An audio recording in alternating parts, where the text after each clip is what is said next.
اللہ نور السماوات والارض مثل نوره كمشكاة فيها مصباح المصباح في زجاجة الزجاجة كأنها كوكب دري يوقد من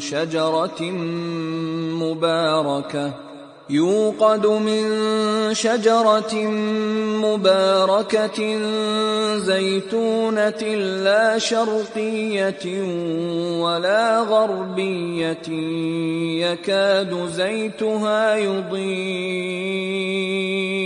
يكاد زيتها يضيء ولو لم تمسسه نار نور على نور يهدي الله لنوره من يشاء ويضرب الله الأمثال للناس والله بكل شيء عليم. اعوذ باللہ من الشیطان الرجیم. بسم اللہ الرحمن الرحیم. الحمد للہ رب العالمین الرحمن الرحیم مالک یوم الدین ایاک نعبد و ایاک نستعین اہدنا الصراط المستقیم صراط الذین انعمت علیہم غیر المغضوب علیہم ولا الضالین آمین. ان اللہ وملائکتہ یصلون علی النبی یا ایہا الذین آمنوا صلوا علیہ وسلموا تسلیما. اللہم صلی علی سیدنا محمد وعلی آل سیدنا محمد بعدد کل معلوم لک مئۃ الف مرۃ وبارک وسلم وصلی علیہ. اے اللہ درود بھیجو پر ہمارے سردار محمد صلی اللہ علیہ وسلم اور آل سردار محمد صلی اللہ علیہ وسلم کے اپنی تمام معلومات کی تعداد کے برابر لاکھ لاکھ مرتبہ اور برکت اور سلامتی نازل کر اور درود بھیج اوپر آپ کے صلی اللہ علیہ وسلم. ربی اشرح لی صدری ویسر لی امری واحلل عقدۃ من لسانی یفقہوا قولی. الم نشرح لک صدرک ووضعنا عنک وزرک الذی انقض ظہرک ورفعنا لک ذکرک فإنما العسر یسرا انما العسر یسرا فإذا فرغت فانصب وإلی ربک فارغب. صدق اللہ العظیم. آپ سب بہنوں کو پتہ ہے کہ رسول اللہ صلی اللہ علیہ وسلم کی پیدائش کا مہینہ ربیع الاول آ ہی جاتا ہے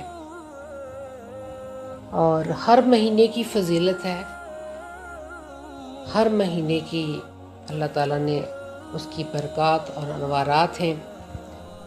اسی طرح ربیع یعنی اس بہار کے مہینے میں جس میں رسول اللہ صلی اللہ علیہ وآلہ وسلم تشریف لائے، تو اس مہینے میں ہم خاص طور پر، جبکہ پورا سال ہی ہم نبی اکرم صلی اللہ علیہ وسلم کے گردا گرد گھومتے ہیں، ان کی سیرت کا مطالعہ کرتے ہیں، ان کی سنت پر چلنے کی پوری توفیق اللہ سے مانگتے ہیں، اور اسی طرح ہم ربیع الاول میں کوشش کرتے ہیں کہ ہم پھر بات وہیں سے شروع کریں جو بات قرآن پاک میں شروع ہوتی ہے، اور ہمیں اس کا دوبارہ سے مطالعہ کریں، اثر نو اپنے ایمان کو دوبارہ سے تازہ کریں، اور اللہ تعالیٰ ہمیں یہ توفیق دیے رکھے کہ ہم ہر وقت یاد مصطفیٰ میں رہیں اور ان کی محبت میں آنسو بہاتے رہیں.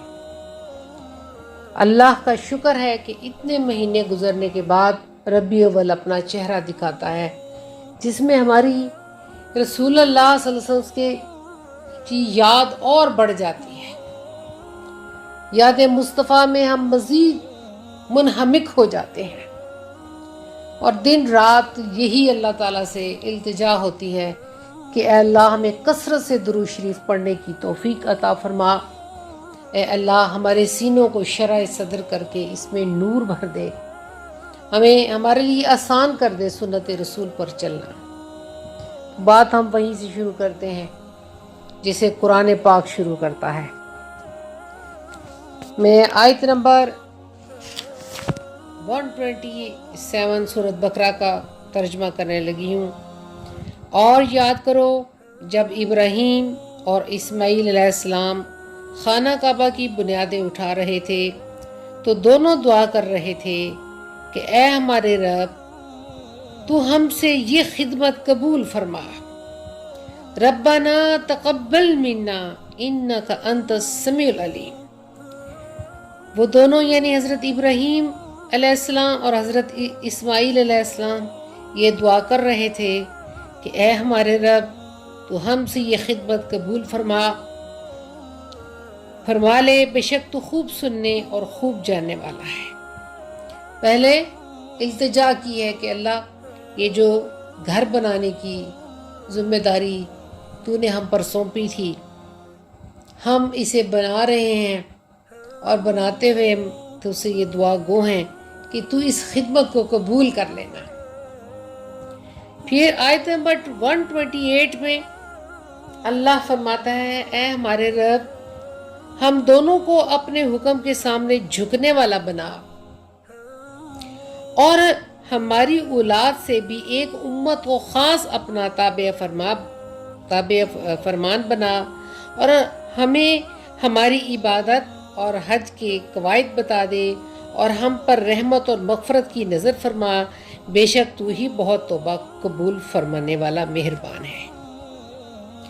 پہلی دعا مانگی کہ اللہ اس خدمت کو قبول فرما، اور دوسری دعا مانگی کہ اے ہمارے رب ہم دونوں کو یعنی ہم دونوں باپ بیٹے کو اپنے حکم کے سامنے جھکنے والا بنا، یعنی جب بھی کوئی حکم تیری طرف سے آئے ہم سر تسلیم خم اس حکم کو مان لیں، ہمیں اپنے سامنے جھکنے والا بنا، اور پھر ہماری اولاد سے بھی ایک امت کو خاص اپنا تابع فرما بنا، اور ہمیں ہماری عبادت اور حج کے قواعد طریقے بتا دے، اور ہم پر رحمت اور مغفرت کی نظر فرما، بے شک تو ہی بہت توبہ قبول فرمانے والا اور مہربان ہے۔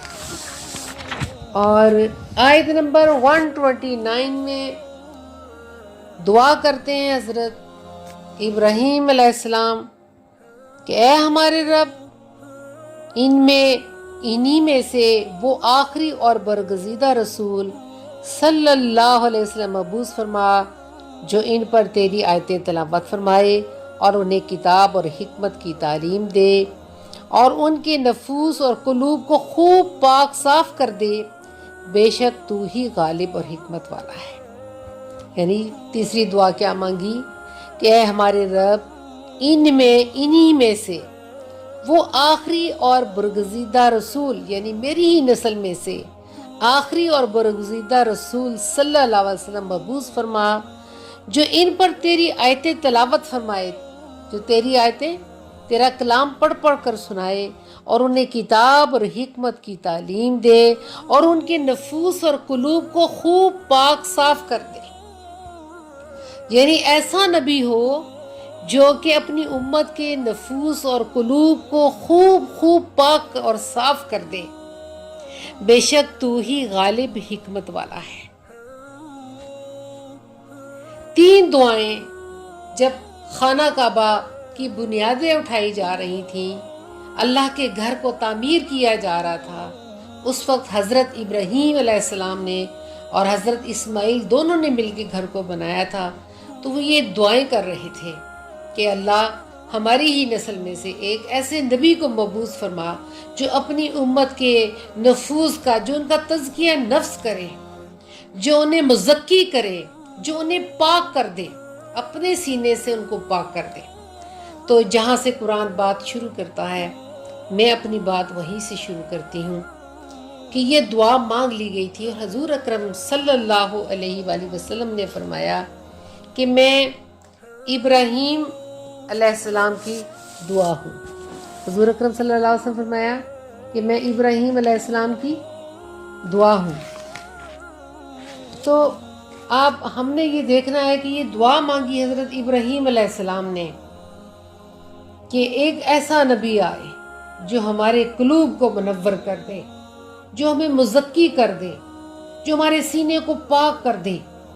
اور پھر جو قرآن وحی اترے تو وہ قوم وحی لینے کے لیے، وہ امت وحی کو وصول کرنے کے لیے ان کے دل پہلے سے زرخیز ہو چکے ہوں، ان کے دل پاک ہو چکے ہوں، ان کے دل اللہ کی تپش سے محبت میں گرفتار ہو چکے ہوں. اے اللہ ہمیں ایسا ایک نبی عطا فرما. پھر وہ دعا قبول ہوئی. محمد مصطفیٰ صلی اللہ علیہ وآلہ وسلم اس دنیا میں تشریف لائے، وہ دعا قبول ہو گئی. جس کی آیت کا ترجمہ تو میں بعد میں کرتی ہوں. تھوڑی سی چیز صرف سمجھانا چاہتی ہوں کہ اللہ تعالیٰ نے نبی اکرم صلی اللہ علیہ وسلم کے سینے انور کو کس سے تشبیہ دی، تاکہ ہمیں پتہ لگ جائے کہ جس دل نے دوسرے دلوں کو مزکی کرنا ہے، پاک کرنا ہے، اپنے نور کی روشنی دینی ہے، اپنے سینے انور سے جو چمکدار ہے، جو دور سے کوکبن دریون نظر آتا ہے، چمکتا ہوا ستارہ ہے، ایسا سینہ انور ہے جو چمکتا ہوا ستارہ ہے، اور اس سے ابھی پوری ایک امت نے فیض یاب ہونا ہے، منور ہونا ہے. تو ایسے سینے انور کو کیسا ہونا چاہیے تھا؟ اللہ تعالیٰ نے محمد رسول اللہ صلی اللہ علیہ وسلم کا کیسا سینہ بنایا تھا. اب قرآن اس کی اگزامپل دیتا ہے. میں بات قرآن سے ہی کروں گی کیونکہ ہماری ساری جو علم کا منبع ہے وہ قرآن پاک ہے، اور اللہ تعالیٰ ہی ہمارے فہم اور فراست میں اضافہ کرتا ہے، اور اللہ تعالیٰ ہی ہمیں علم سکھاتا ہے، اور بیان کرنے کا طریقہ بھی وہی سکھاتا ہے. سورۃ نور میں آیت نمبر 35 میں اللہ فرماتا ہے، ترجمہ پڑھوں گی. اللہ آسمان اور زمین کا نور ہے. پہلے وہ ایکسپلین کرتا ہے کہ اللہ ہی آسمان اور زمین کا نور ہے، یعنی منبع، نور کا منبع اللہ کی ذات ہے. ذات الہی ہی نور کا منبع ہے. کیا اللہ آسمانوں اور زمین کا نور ہے؟ اب وہ جو اگزامپل دے رہا ہے وہ کیا ہے؟ اس کے نور کی مثال.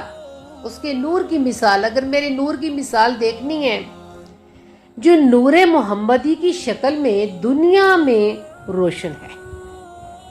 اگر کوئی میری اگزامپل نور کی دیکھنا چاہتے ہو تو پھر نور محمدی کی شکل میں وہ دنیا میں روشن ہے.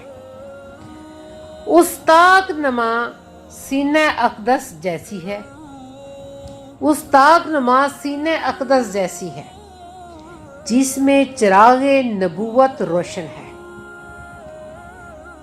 وہ چراغ قلب محمدی کے فانوس میں رکھا ہے. وہ چراغ کہاں رکھا ہے؟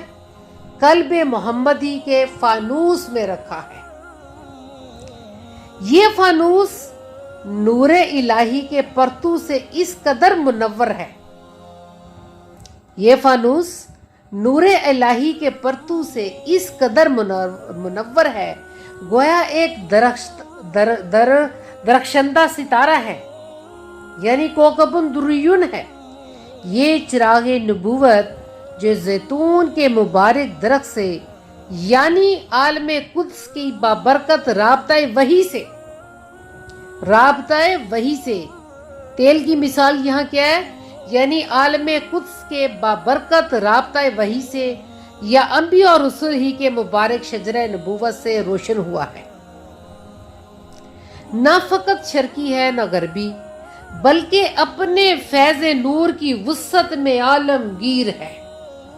وما ارسلناک الا رحمۃ للعالمین. نہ وہ شرقی ہے نہ غربی، بلکہ اپنے فیض نور کی وسعت میں عالمگیر ہے. ایسا معلوم ہوتا ہے کہ اس کا تیل خود ہی چمک رہا ہے، اگرچہ ابھی اسے وحی ربانی اور معجزات آسمانی کی آگ نے چھوا بھی نہیں. وہ نور کے اوپر نور ہے، یعنی نور وجود پر نور نبوت، گویا وہ ذات دوہرے نور کا پیکر ہے۔ اللہ جسے چاہتا ہے اپنے نور کی معرفت تک پہنچا دیتا ہے، اور اللہ لوگوں کی ہدایت کے لیے مثالیں بیان کرتا ہے، اور اللہ ہر چیز سے خوب آگاہ ہے۔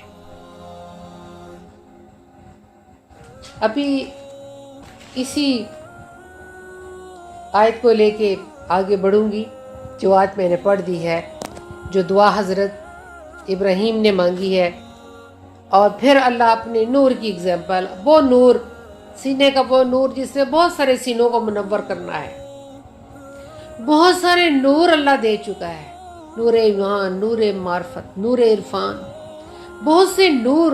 جب کہتا ہے الم نشرح لک صدرک، اے نبی صلی اللہ علیہ وسلم، ہم نے آپ کے سینے کو شرح صدر کر دیا، ہم نے اسے چیر کر پاک اور صاف کر دیا، اور اس میں بہت سے نور، بہت سا علم اس میں ہم نے بھر دیا۔ اب اسی چیز کو میں لے کے چلنا چاہتی ہوں جو میں نے آیت پڑھ دی ہے۔ اس آیت کی تشریح تو میں بعد میں کروں گی، لیکن میں کوشش کر رہی ہوں کہ میں آپ کو اس ذات کے قریب لے آؤں، تاکہ آپ کو یہ اندازہ ہو جائے کہ جب پہلے مطلوب خود طلب کرتا ہے، اللہ سے خود مانگتا ہے، اللہ سے خود مانگتا ہے، جستجو کرتا ہے۔ جب ہم اللہ سے کسی چیز کی جستجو کرتے ہیں تو اللہ تعالیٰ ہمیں وہ عطا کرتا ہے۔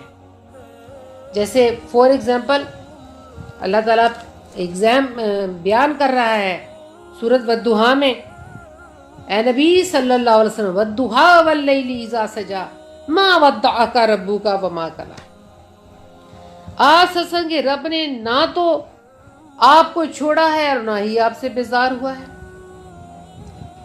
اور ان الفاظ سے رب العالمین نے اپنے رسول کے ساتھ اپنے کمال تعلق کو اور قرب کو بیان فرما دیا، اور ساتھ ہی خاص انعامات جو محمد رسول اللہ صلی اللہ علیہ وسلم پہ کیے تھے، وہ بھی انعامات اس میں اللہ تعالیٰ نے گنوا دیے کہ نبی صلی اللہ علیہ وسلم، آپ کے رب نے ما ودعک ربک وما قلی وللآخرۃ خیر لک من الاولی ولسوف یعطیک ربک فترضی الم یجدک یتیما فآوی ووجدک ضالا فہدی ووجدک عائلا فاغنی فاما الیتیم فلا تقہر واما السائل فلا تنہر واما بنعمت ربک فحدث۔ جب اللہ نے دیکھا رسول اللہ صلی اللہ علیہ وسلم کے سینے کی حالت کہ عشق الہی کی آگ بڑی تیزی سے سینے میں بھڑک رہی تھی، وصول اللہ اور ہدایت خلق کی اس اکمل ترین استطاعت کا چشمہ جو تمام عالم سے بڑھ کے نفس قدسی میں ودیت رکھا گیا تھا، اندر ہی اندر جوش مار رہا تھا، لیکن کوئی صاف کھلا ہوا رستہ اور مفصل رستہ، مفصل دستور العمل بظاہر دکھائی نہ دیتا تھا، جس سے اس عرش اور کرسی سے زیادہ وسیع القلب کو تسکین ہوتی۔ اس جوش طلب اور فرت محبت میں آپ صلی اللہ علیہ وسلم بے قرار و سرگرداں پھرتے، غاروں اور پہاڑوں میں جا کر مالک کو یاد کرتے اور محبوب حقیقی کو پکارتے۔ آخر اللہ نے غار ہرا میں فرشتے کو وحی دے کر بھیجا اور وصول اللہ اور اصلاح خلق کی تفصیلی راہیں آپ صلی اللہ علیہ وسلم پہ کھول دیں، اور وحی اور دین حق نازل فرما دیا، اور ارشاد فرمایا کہ اے نبی، نہ آپ کے رب نے آپ کو چھوڑا ہے، نہ آپ سے بیزار ہوا ہے۔ اور پھر اللہ تعالیٰ فرماتا ہے، اے نبی صلی اللہ علیہ وآلہ وسلم، آپ مجھے تلاش کر رہے تھے، میری تلاش میں گم تھے، وَوَجَدَكَ ضَالًا فَهَدَىٰ، تو میں نے آپ کو اپنی طرف آنے کا رستہ دکھا دیا۔ اور پھر اللہ تعالیٰ نے سینے کو شرح صدر کر دیا، جس میں ذکر ہوا سورۃ الم نشرح میں کہ نبی ہم نے آپ کے سینے کو شرح صدر کر دیا ہے. الم نشرح لک صدرک، اے نبی صلی اللہ علیہ وآلہ وسلم، ہم نے آپ کو وسعتیں عطا کر دی ہیں، ہم نے آپ کے سینے کو انشراح کر دیا ہے. یعنی اس امور نبوت اور رب العالمین کے اس کام کو پورا کرنے کے لیے آپ کے دل پر ایک اطمینان اتار دیا ہے. اور یہ بہت بڑی نعمت ہے جو آپ کو عطا کی جا رہی ہے، جو آپ کو عطا کی جا رہی ہے. اور آپ نے جتنی دشواریاں اور سختیاں اس رستے میں جھیلی ہیں، اب ان تمام دشواریوں کو ختم کر دیا گیا ہے. جو آپ نے برداشت کی اس مکہ کی زندگی میں، تو پھر اللہ پوچھتا ہے کیا ہم نے تمہارے سینے کو کشادہ نہیں کر دیا؟ آپ کا سینہ آپ کی خاطر بے شک ایسا ہی کر دیا کہ علم اور معرفت کے لیے آپ کا سینہ اس قدر کشادہ کر دیا کہ تمام علوم ملکوت السماوات اور وحی الہیہ کو سمیٹ کر آپ کے قلب میں ودیت کر دیا. علم نشرح لک صدرک کا میننگ کیا ہے؟ کیا ہم نے کشادہ نہیں کر دیا آپ کا سینہ آپ کی خاطر؟ کیسے؟ بے شک ہم نے کر دیا کہ علم اور معرفت کے لیے آپ صلی اللہ علیہ وسلم کا سینہ اس قدر کشادہ کر دیا کہ تمام علوم ملکوت السماوات اور وحی الہیہ کو سمیٹ کر آپ کے قلب میں ودیت کر دیا، اور کہ علوم معرف کے سمندر آپ کے قلب میں اتار دیے گئے ہیں. پھر وہ حوصلہ اور ہمت آپ کو عطا کر دی گئی ہے جو کہ اس نبوت کے عہدے کو، فرائض کو نبھانے کے لیے ضروری ہے، اور اس رسالت کو ادا کرنے کے لیے ہر مشقت اور تکلیف، بڑی ہمت اور اولو العزم آپ کو عطا کر دیا گیا ہے تاکہ آپ کی راہ میں آنے والی کوئی مشکل نہ رہے. آپ صلی اللہ علیہ وسلم کے قلب میں وہ جمعیت اور قوت پیدا کر دی ہے کہ یہ باتیں منصب رسالت کی ذمہ داریوں میں قطعاً حائل نہ ہوں، اور اتار دیا ہم نے آپ کا بوجھ جس نے آپ کی کمر توڑ رکھی تھی کہ مصائب اور علائم کو آسان کر دیا ہے. اور وحی کی عظمت اور ہیبت سے پہاڑ بھی چور چور ہو جاتے ہیں، اس کا آپ کے سینے کو متحمل کر دیا گیا ہے، جس کے بوجھ سے اس کی پیشانی، رسول اللہ صلی اللہ علیہ وسلم کی پیشانی پسینہ پسینہ ہو جاتی تھی. اس کو یاد کیا آپ نے، اس وحی کو اور امت تک پہنچایا، اور جو قریش مکہ کی مخالفت، جو انسانی قوی اور ہمت کو شکستہ کر دینے والی تھی، مگر آپ کے رب نے اس کا بوجھ آپ سے ہلکا کر دیا. بلکہ یہی نہیں، بلکہ آپ کے قلب کا انشراح اور اطمینان اور پختگی اور استقامت اور مصائب اور علائم کا بوجھ آپ پر سے دور کر دیا گیا ہے.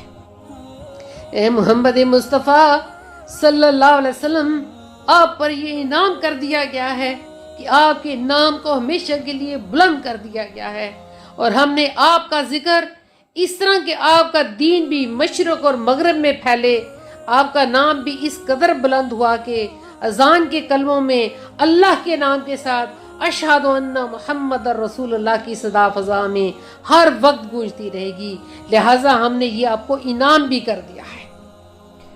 لہٰذا اب وہ مشکلات جو آپ نے ہمارے لیے جھیلی تھی، ہم نے ان مشکلات کو آسان کر دیا ہے. یہاں بیان کرنے کا مقصد یہ ہے کہ انسانی زندگی میں جو بھی مشکلات آتی ہیں وہ اس میں کوئی حکمت ہوتی ہے، اور جب کوئی بھی بندہ ان مشکلات پر صبر کرتا ہے اور لبیک کہتا ہے اور کام لیتا ہے صبر اور تحمل سے، جیسے اولو العزم انبیاء نے لیا، تو اللہ تعالیٰ اسے اپنی طرف آنے کی راہ دے دیتا ہے. جیسے سورۃ تغابن میں اللہ فرماتا ہے ما اصاب من مصیبت الا باذن اللہ، کوئی مصیبت ایسی نہیں جو اللہ کے اذن کے بغیر تمہیں پہنچے. وَمَن يُؤْمِن بِاللَّهِ يَهْدِ قَلْبَهُ، جو اس بات پہ یقین رکھتا ہے کہ یہ مصیبت میرے لیے تقدیر ہو چکی تھی، میرے مقدر میں تھی، اور اس پر صبر شکر کرتا ہے اور اللہ کا دامن نہیں چھوڑتا، اللہ کہتا یہدی قلبہ، تو میں اس کا قلب کھول دیتا ہوں، اپنے ہاتھ کھول دیتا ہوں اور اسے اپنی طرف آنے کے لیے رستہ دیتا ہوں۔ واللہ بکل شیء علیم، جبکہ وہ ہر چیز پر قدرت رکھتا ہے اور ہر چیز کا علم جانتا ہے۔ تو بات میں وہیں سے شروع کر رہی ہوں جس سے قرآن نے شروع کیا کہ ابراہیم علیہ السلام نے دعا مانگی کہ اے اللہ ہماری نسل میں سے ایک رسول ایسا بھیج جو تیرے کلام کو پڑھ پڑھ کے لوگوں کو سنائے اور ان کا تزکیہ نفس کرے، ان کے کردار کی تعمیر کرے، ان کے اخلاق کی تعمیر کرے، ان کے اخلاق کو بلند کرے، انہیں ادب کی چیزیں سکھائے، اور انہیں رسول اللہ صلی اللہ علیہ وآلہ وسلم جس طرح چمکتا ہوا سینہ لے کے آئے، اس طرح محمد رسول اللہ صلی اللہ علیہ وسلم نے اس اپنے مزکی سینے سے، اپنے پاک سینے سے، نور والے سینے سے جو اللہ سے حاصل کیا تھا، اس طرح امت کے لوگوں کے سینوں کو منور کیا۔ اب اسی کی اگزامپل میں جو ترجمہ میں نے پڑھا ہے، اس میں کچھ حدیثیں آپ کو سنا دیتی ہوں۔ انشاءاللہ یہ سلسلہ ربیع الاول میں جاری رہے گا، جتنا مجھ سے ہو سکا، جو اللہ نے مجھے علم دیا ہے وہ میں آپ تک ٹرانسفر کرتی رہوں گی۔ اس میں ایک میں حدیث سنا دیتی ہوں جو رسول اللہ صلی اللہ علیہ وسلم کی بیعت سے پہلے لوگوں نے نوٹ کیا۔ رسول اللہ صلی اللہ علیہ وسلم کی والدہ کا بیان ہے کہ میں نے بے حالت حمل خواب میں دیکھا کہ ایک نور میرے اندر سے نکلا، جس کی وجہ سے شہر بصرہ اور علاقہ شام کے محلات میری نظر کے سامنے چمک اٹھے۔ پھر پیدا ہوتے ہی آپ نے سر آسمان کی طرف اٹھایا، اور جو ہی رسول اللہ صلی اللہ علیہ وسلم پیدا ہوئے، آپ کی والدہ نے ایک نور دیکھا جس سے ملک شام کے محل اور ان کی نظر کے سامنے چمک اٹھے۔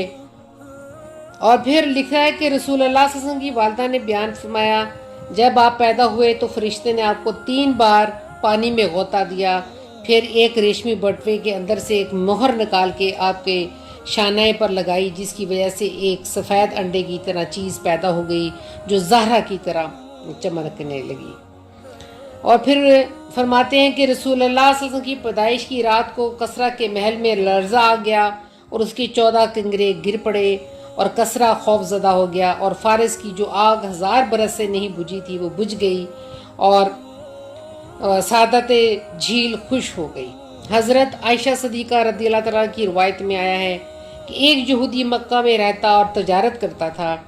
رسول اللہ صلی اللہ علیہ وسلم کی پیدائشی رات اس نے قریش سے کہا، اے گروہ قریش، آج رات اس امت کا نبی پیدا ہو گیا جس کے دونوں شانوں کے درمیان ایک نشان ہے، اور نشان میں گھوڑے کے ریال کی طرح چند بالوں کی ایک قطار ہے۔ لوگ یہودی کو لے کر رسول اللہ صلی اللہ علیہ وسلم کی والدہ کے پاس پہنچے تو نومولود بچے کی پشت کھول کر دیکھی تو یہودی کی نظر جب مسا پر پڑی تو فوراً بے ہوش ہو کر گر پڑا۔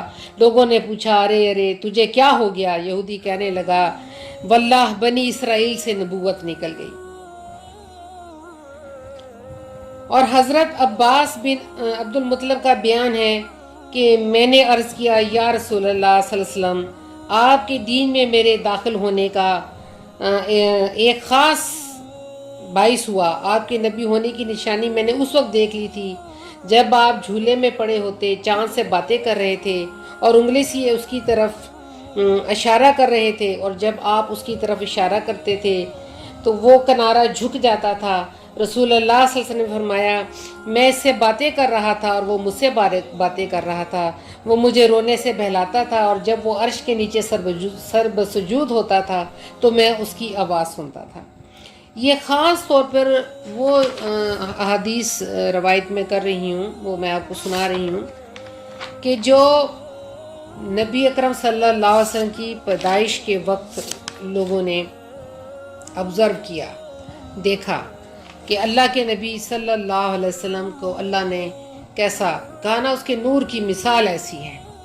اب دیکھیں اللہ فرماتا ہے اللہ نور السماوات والارض کا معنی کیا ہے کہ اللہ اہل آسمان اور زمین کا ہادی اور رہنما ہے.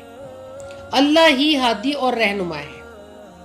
اس کی رہنمائی سے سب حق کی طرف چل رہے ہیں اور گمراہی سے حیرت سے نجات پا رہے ہیں. نور کی اضافت بتا رہی ہے کہ اس کا جلوہ سب کو اپنے دامن میں سمیٹے ہوئے ہے، اور یا یہ کہ اس کے اندر تمام حسی اور عقلی نور سمائے ہوئے ہیں. اللہ نور السماوات والارض، کہ اس کی رہنمائی سے سب حق کی طرف چل رہے ہیں. وہی اہل آسمان اور زمین کا ہادی اور رہنما ہے. اہل آسمان میں جو لوگ ہیں، جو اہل زمین میں ہیں، سب کا ہادی اللہ ہے. پھر وہ اگزامپل دیتا ہے کہ مثلا نوری ہی، اللہ کے نور کی صفت کیا ہے، یعنی وہ نور جو مومن کے دل میں جگمگاتا ہے، جس کی پرتو اندازی کی وجہ سے مومن کا دل اللہ کی ذات و صفات کی طرف راستہ پاتا ہے. عقل انسانی جس کو پا نہیں سکتی تھی، اس نور کی ضیاء پاشی کی وجہ سے وہاں تک پہنچ جاتی ہے، جس کے ذریعے سے یہ عقل بشری کو حق اور باطل کو جان لیتی ہے. اس لیے اللہ فرماتا ہے فَهُوَ عَلَى نُورٍ مِّن رَبِّهِ. اور پھر اسی طرح حضرت ابی رضی اللہ تعالیٰ عنہ نے فرمایا مومن کے دل کے نور کی صفت یہ مومن وہ بندہ ہے جس کے دل کے اندر اللہ نے ایمان اور سینے کے اندر قرآن جما دیا ہے. حسن اور زید بن اسلم نے کہا نور سے مراد قرآن ہے. اور پھر سعید بن جبیر اور ضحاک سے کہا کہ نور سے مراد ہے رسول اللہ صلی اللہ علیہ وسلم کی ذات مبارکہ. اور بعض کے نزدیک نور سے اللہ کی طاعت مراد ہے. بندے کی طاعت کو اللہ نے اپنی ذات کی طرف منسوب فرمایا ہے. اور پھر کمشکات فیہا مصباح، جیسے ایک تاکچہ جس میں ایک چراغ ہے، مشکات تاکچے جس میں آر پار سوراخ نہ ہو. اگر آر پار سوراخ ہو تو اس کو روشن دان کہتے ہیں. اور یہاں مشکات کا ترجمہ قندیل ہے، چراغ ہے. مصباح چراغ ہے، یہ اس میں اعلیٰ ہے. اور اس میں اللہ تعالیٰ فرماتا ہے، اب اس کو مزید میں ڈیفائن کرتی ہوں کہ وہ چراغ کس تیل سے چل رہا ہے، اس کو اللہ تعالیٰ کس طرح ایگزامپل کر رہے ہیں.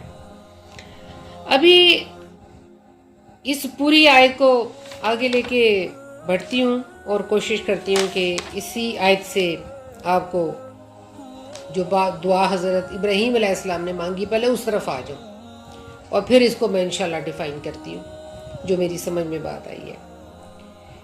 کہ سالم کی روایت میں یہ آیات جن کو میں نے پڑھا ہے، یہ سورۃ نور کی آیت نمبر 35 ہے.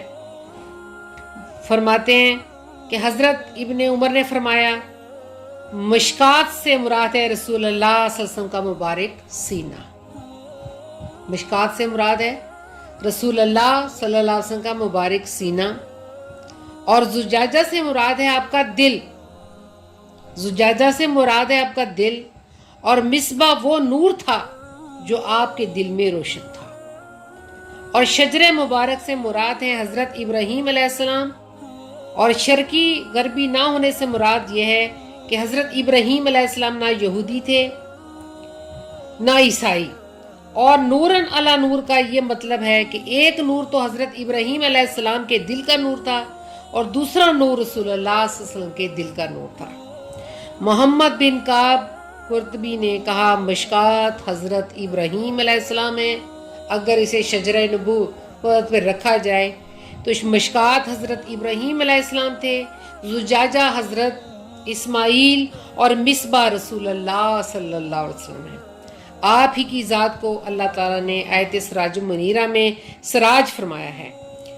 یہ چراغ ایک برکت والے درخت کے تیل یعنی حضرت ابراہیم علیہ السلام کی ذات سے روشن تھا. حضرت ابراہیم علیہ السلام یقیناً بہت ہی بابرکت تھے. اکثر انبیاء آپ ہی کی نسل سے ہوئے، پھر آپ ایسے درخت کی طرح تھے جو نہ شرقی ہو نہ غربی، یعنی آپ نہ یہودی تھے نہ عیسائی۔ یہودی مغرب کو منہ کر کے عبادت کرتے ہیں، اس لیے یہودیوں کو غربی قرار دیا اور عیسائی شرقی قرار پائے۔ اور فرمایا کہ وہی آنے سے پہلے ہی رسول اللہ صلی اللہ علیہ وسلم کے کمالات، جو میں نے ابھی آپ کو حدیثوں سے بھی بتائے، اور محاسن ظہور پذیر ہونے والے تھے۔ آگ کے چھونے یعنی وحی کے آنے کے بعد تو ان کا ظہور ہو ہی گیا، وحی سے پہلے وہ قریب الظہور تھے، وہ قریب الظہور تھے۔ نور بلائے نور کا یہ مطلب ہے کہ نور اصل نور نسل کے ساتھ شامل ہو گیا۔ ایک تو نور ابراہیمی تھا، پھر نور محمدی اس کے ساتھ شامل ہو گیا، پس نور محمدی نور بلائے نور ہو گیا۔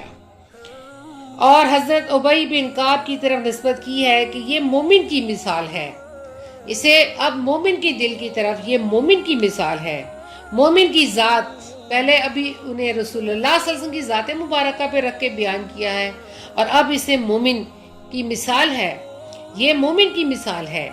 مومن کی ذات ایک مشکات ہے، زجاجہ مومن کا سینہ ہے، مصباح اس کا دل ہے۔ نور مصباح، مصباح ایمان اور قرآن کی روشنی ہے جو مومن کے دل میں ہوتی ہے۔ شجرہ مبارکہ سے یہ روشنی اخلاص اللہ کے مبارک درخت سے حاصل ہوتی ہے۔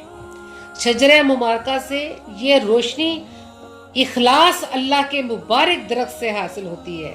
اس کی مثال ایسی ہے جیسے کوئی سرسبز شاداب درخت جو گھنے باغ میں دوسرے درختوں سے گھرا ہوا ہو اور سورج کے طلوع اور غروب کے وقت دھوپ سے محفوظ ہو۔ مومن بھی ہر طرح کے فتنے سے محفوظ رہتا ہے، اور چار اوصاف اس کی خصوصی اوصاف ہوتے ہیں۔ اگر اللہ کی طرف سے اس کو کچھ ملتا ہے تو وہ شکر ادا کرتا ہے، نہیں ملتا تو صبر کرتا ہے، فیصلہ کرتا ہے تو انصاف کا کرتا ہے، بات کہتا ہے تو سچی کہتا ہے۔ اس کا دل ایسا چراغ ہے جو آگ کو چھو جانے کے بغیر بھی ایسا معلوم ہوتا ہے کہ روشن ہو جانے کے قریب ہے، یعنی ظہور حق سے پہلے ہی اس کو معرفت حق حاصل ہو جاتی ہے، کیونکہ اس کا دل فطری طور پر حق پرست ہوتا ہے۔ وہ نور بلائے نور ہوتا ہے، اس کا قول ایک نور ہوتا ہے، اس کا علم ایک نور ہوتا ہے، اس کا آنا اس دنیا میں نور ہوتا ہے اور جانا نور ہوتا ہے، اور قیامت کے دن وہ نور ہی کی طرف جائے گا۔ ابھی اس کو اگزامپل دیا جا رہا ہے کہ مومن کے دل کی جو اللہ اگزامپل دیتا ہے، اپنے نور کی مثال جو بیان کرتا ہے، وہ مومن کا دل ہے۔ جو حدیث مبارکہ بھی ہے، صحابہ کرام نے پوچھا تھا یا رسول اللہ صلی اللہ علیہ وسلم، اللہ کہیں سما سکتا ہے؟ فرمایا نہیں۔ پھر یہی سوال کیا کہ یا رسول اللہ صلی اللہ علیہ وسلم، اللہ کہیں سما سکتا ہے؟ فرمایا نہیں۔ اور پھر جب تیسری دفعہ سوال کیا کہ یا رسول اللہ صلی اللہ علیہ وسلم، اللہ کہیں سما سکتا ہے؟ فرمایا ہاں، مومن کے دل میں۔ حضرت ابن عباس نے فرمایا رضی اللہ تعالی عنہ نے کہ اللہ کے نور کی مثال ہے، یہ اللہ کے نور کی مثال ہے جو اگزامپل دی جا رہی ہے۔ آیت نمبر 35 سورہ نور، جو مومن کے دل میں ہوتا ہے، مومن کا دل فطرتاً ہدایت پر عمل کرتا ہے۔ جب اس کو شریعت کے ذریعے سے علم حاصل ہو جاتا ہے تو اس کی ہدایت میں مزید اضافہ ہو جاتا ہے، وہ نور بلائے نور ہو جاتا ہے۔ ایک اس کا فطری نور جو اللہ نے اس کے قلب میں رکھا تھا، جس کی اللہ اگزامپل دیتا ہے کہ ابھی نور حق آیا بھی نہیں تھا، وحی کا سلسلہ آیا بھی نہیں تھا، یعنی ابھی وحی نے چھوا بھی نہیں تھا۔ اللہ قرآن میں بتاتا ہے کہ رسول اللہ صلی اللہ علیہ وسلم کا سینہ ایسا تھا کہ ان قریب تھا کہ وہ بھڑک اٹھے، ابھی دیا سلائی نے چھوا ہی نہیں۔ تو یہی اللہ اگزامپل دے رہا ہے کہ جب اس کو شریعت کے ذریعے سے قرآن کا علم حاصل جو ہو جاتا ہے تو اس کی ہدایت میں مزید اضافہ ہو جاتا ہے اور وہ نور بلائے نور ہو جاتا ہے۔ وہ فرماتے ہیں کہ جو صوفی ہوتا ہے اس کا دل حق بات، حق عمل، حق اعتقاد کی وجہ سے کھل جاتا ہے۔ یہدی قلبہ، اللہ اس کے قلب کو کھول دیتا ہے۔ حق کو قبول کرتا ہے، باطل کو قبول کرنے سے انکار کر دیتا ہے، باطل سے دور بھاگتا ہے۔ اس لیے رسول اللہ صلی اللہ علیہ وسلم نے فرمایا تھا کہ اپنے دل سے فتویٰ طلب کر لیا کرو، اگرچہ مفتیوں نے تم کو فتویٰ دے دیا ہو۔ جب مومن کے دل میں کتاب اللہ اور رسول اللہ صلی اللہ علیہ وسلم کی سنت کا علم آ جاتا ہے تو اس کے اندر یقین اور ہدایت کا نور اور بڑھ جاتا ہے، وہ نورن علی نور ہو جاتا ہے۔ یعنی مومن کا ایمان اور اس کا عمل، یعنی نور ایمان اور نور قرآن، وہ دوہرے نور کا پیکر ہو جاتا ہے، وہ دوہرے نور کا پیکر ہو جاتا ہے، اور یہ نور حاصل کیا جاتا ہے محمد رسول اللہ صلی اللہ علیہ وآلہ وسلم۔ جیسے حضور اکرم صلی اللہ علیہ وآلہ وسلم پر جب یہ وحی نازل ہوئی تو وہ جب تہجد پڑھاتے تھے رات کے وقت اور صحابہ کرام ان کے ساتھ ہوتے تھے، تو اس وقت حضور اکرم صلی اللہ علیہ وسلم کو بتایا گیا کہ اے نبی صلی اللہ علیہ وسلم، ہم آپ کو دیکھ رہے ہیں کہ ہم آپ پر خصوصی توجہ کر رہے ہیں، فتاب علیکم فقرؤوا ما تیسر من القرآن علیمان سیکون منکم مرضی وآخرون یضربون فی الارض یبتغون من فضل اللہ وآخرون یقاتلون فی سبیل اللہ فقرؤوا ما تیسر منہ واقیموا الصلاۃ وآتوا الزکاۃ واقرضوا اللہ قرضا حسنا وما تقدموا لانفسکم من خیر تجدوہ عند اللہ وخیر واعظم اجرا واستغفروا اللہ ان اللہ غفور رحیم۔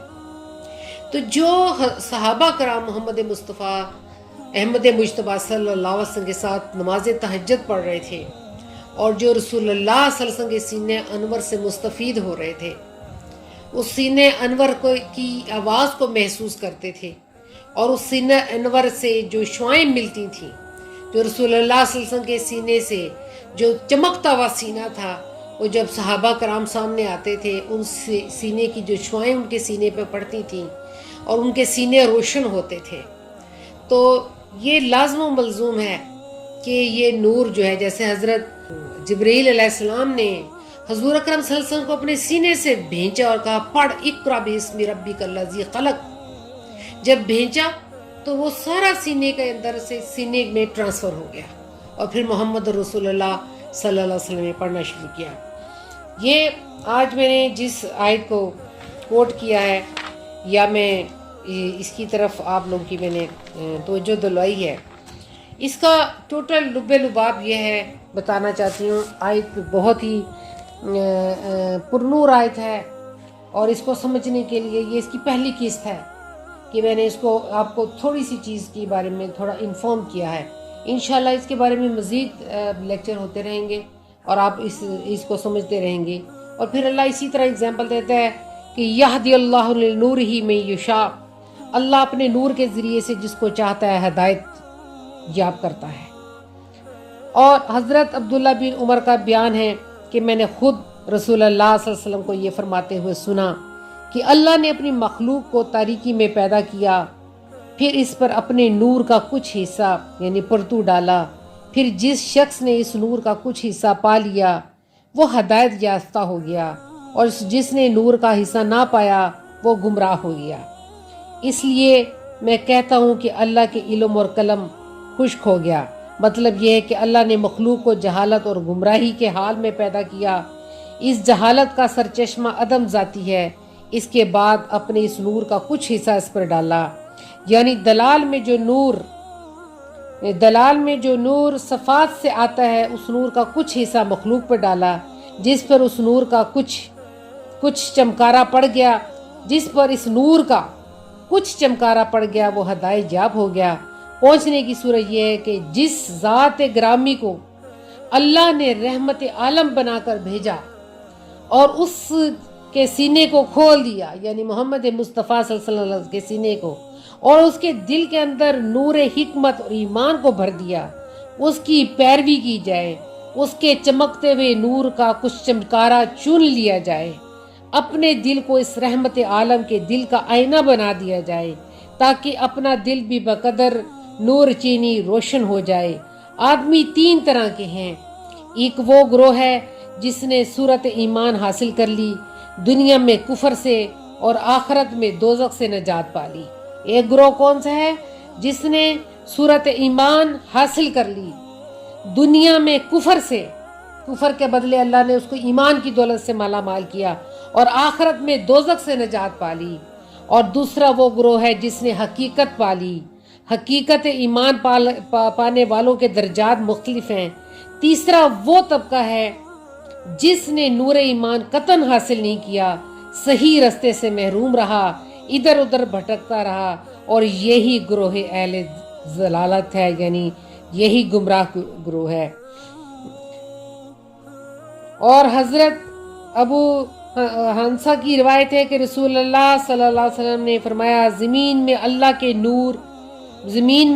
کے نور کے کچھ ظروف ہیں، یعنی اللہ کے نیک بندوں کے دل، جو دل سب سے زیادہ نرم اور سب سے زیادہ پسیجنے والے ہیں، اللہ ان کو بہت سب سے زیادہ پیار فرماتا ہے۔ اس کو میں اسی آیات پر ختم کرتی ہوں، جو میں اکثر وہ آیات تلاوت کرتی ہوں کہ سورہ یاسین کے بعد لا اکراہ فی الدین قد تبین الرشد من الغی فمن یکفر بالطاغوت ویؤمن باللہ فقد استمسک بالعروۃ الوثقی لا انفصام لها واللہ سمیع علیم۔ اگلی آیت ہے اللہ ولی الذین آمنوا، اللہ ان کا ولی ہے جو لوگ ایمان لائے، یخرجہم من الظلمات الی النور، تو اللہ کیا کرتا ہے؟ انہیں اندھیروں سے نکال کر روشنی کی طرف لاتا ہے۔ ایک حدیث قدسی ہے کہ حضور صلی اللہ علیہ وسلم فرمایا کہ اللہ فرماتا ہے میرا بندہ نوافل کے ذریعے سے میرا قرب حاصل کرتا ہے، بالآخر میں اس سے محبت کرنے لگتا ہوں، پھر جب میں اس سے محبت کرنے لگتا ہوں تو اس کا کان بن جاتا ہوں جس سے وہ سنتا ہے۔ یہ اسی قرب کا نام ولایت خاص ہے، جس کو ولایت خاصہ عطا کرتا ہے۔ اللہ اس کی زبان بن جاتا ہے، اللہ اس کے ہاتھ بن جاتا ہے، اللہ اس کی آنکھ بن جاتا ہے۔ تو اللہ تعالیٰ ہمیں توفیق عطا فرمائے کہ ہم رسول اللہ صلی اللہ علیہ وسلم کے سینہ انور سے روشنی حاصل کر سکیں، ہم سے رسول اللہ صلی اللہ علیہ وسلم کے سینہ انور سے ہم اپنے دلوں کو محظوظ کر سکیں، ہم روشنی پا سکیں۔ اعوذ باللہ من الشیطان الرجیم، بسم اللہ الرحمن الرحیم۔ الم نشرح لک صدرک ووضعنا عنک وزرک الذی انقض ظہرک ورفعنا لک ذکرک فإن مع العسر یسرا ان مع العسر یسرا فإذا فرغت فانصب وإلی ربک فارغب۔ للہ ما فی السماوات وما فی الارض وإن تبدوا ما فی انفسکم او تخفوہ یحاسبکم بہ اللہ فیغفر لمن یشاء ویعذب من یشاء واللہ علی کل شیء قدیر۔ آمن الرسول بما انزل الیہ من ربہ والمؤمنون کلنا آمن باللہ وملائکتہ وکتبہ ورسلہ لا نفرق بین احد من رسلہ وقالوا سمعنا واطعنا غفرانک ربنا والیک المصیر۔ لا یکلف اللہ نفسا الا وسعها لها ما کسبت وعلیہا ما اکتسبت ربنا لا تؤاخذنا ان نسینا واخطانا ربنا ولا تحمل علينا إصرا كما حملته على الذين من قبلنا ربنا ولا تحملنا ما لا طاقة لنا به واعف عنا واغفر لنا وارحمنا انت مولانا فانصرنا على القوم الكافرين۔ اے اللہ ہمیں اس دنیا میں بھی آنکھوں کا نور عطا فرما، اللہ ہماری آنکھوں کی روشنی ہمیں عطا فرما، اللہ ہمیں دل کا نور عطا فرما، ہمیں دل کی روشنی عطا فرما۔ اللہ اس ہدایت کے ذریعے ہمیں ہماری عمر کو تمام کر ہماری قبر کشادہ اور روشن کرنا، اللہ ہمیں قبر کے عذاب سے بچانا، ہمیں جہنم کی آگ سے بچانا۔ یا رسول اللہ صلی اللہ علیہ وسلم کو اللہ تعالیٰ نے جو علم، فہم اور فراست عطا فرمائی، جو نور عطا فرمایا، اللہ ہمیں اس سے مستفید ہونے کی، فیض یاب ہونے کی توفیق عطا فرما۔ میرے مولا کریم، ہم بے بس ہیں اور اللہ ہم قصوروار ہیں، ہمارے قصوروں کو معاف فرما کے ہمیں اچھے عمل کرنے کی توفیق عطا فرما۔ اللہ ایسے عمل ہم سے کروا، اللہ ہمیں صدقہ جاریہ بنا، اور اللہ تو ہم سے راضی ہو جا، اللہ ہم سے ایسے کام کرا جس سے تو ہم سے راضی ہو جائے۔ یا رب العالمین ہر گناہ کی طرف جانے والی اللہ رستے کو ہمارے لیے بند کر دے، اور ہر رستہ جو نیکی کی طرف جاتا ہے، شرائع صدر کی طرف جاتا ہے، جو عشق محمد کی طرف جاتا ہے، ہر وہ رستہ جو سنت محمد کو زندہ کرتا ہے، ہمیں اس رستے کی طرف لے کے جا۔ اللہ اس پاک مہینے میں جو شروع ہوا چاہتا ہے، اللہ تعالیٰ ہماری اور بھی اصلاح فرما، اور جب تک ہم زندہ رہے ہماری اصلاح فرماتا رہے، اور تو ستار العیوب ہے، اور ہماری یا اللہ برائیوں پہ پردے ڈالتے رہے۔ اللہ تو ہمیں یا اللہ ہماری برائیوں پہ پردے ڈال کر یا رب العالمین ہمیں نیکوکاروں میں شامل کر لے۔ ربنا تقبل منا انک انت السمیع العلیم وتب علینا انک انت التواب الرحیم۔ یا حی یا قیوم برحمتک استغفر اللہ ربی وکل ذنب لا الہ الا اللہ محمد رسول اللہ۔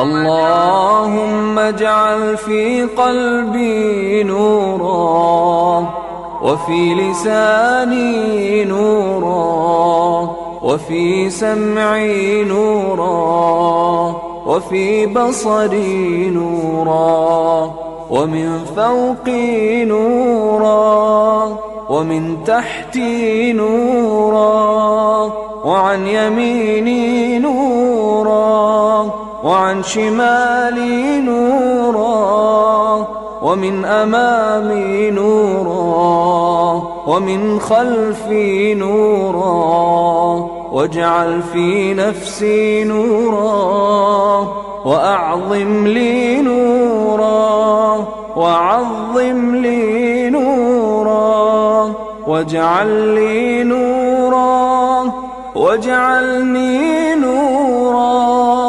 اللهم أعطني نورا، واجعل في عصبي نورا، وفي لحمي نورا، وفي دمي نورا، وفي شعري نورا، وفي بشري نورا.